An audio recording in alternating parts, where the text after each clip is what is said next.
My name is Andre from Tactical Combat Academy and welcome to the next episode of MOG Tactical How-To series.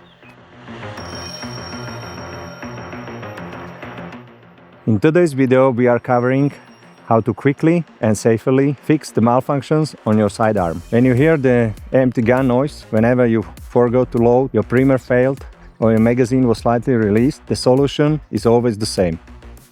Tap and rack. To fix the most of the malfunctions is simple, just the tap and rake drill. First, tap the magazine so you're sure that it's properly seated, then aggressively rack the slider, take the faulty shell out of the chamber and come back on target and fire again. If I have a more complicated malfunction and my tap and rake drill doesn't work and this is my last magazine, I would like to keep this magazine. So I change the grip of the magazine with my two fingers.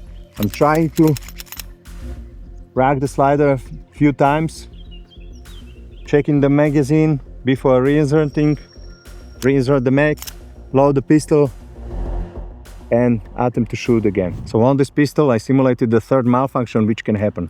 You can see the trigger is in the rear position and I cannot move with the slider to the rear position. So my tap and rake drill fails. So first I take out the magazine, put the magazine if it's still full to the empty magazine holder, grab the magazine with the whole palm, pointing down with the second hand.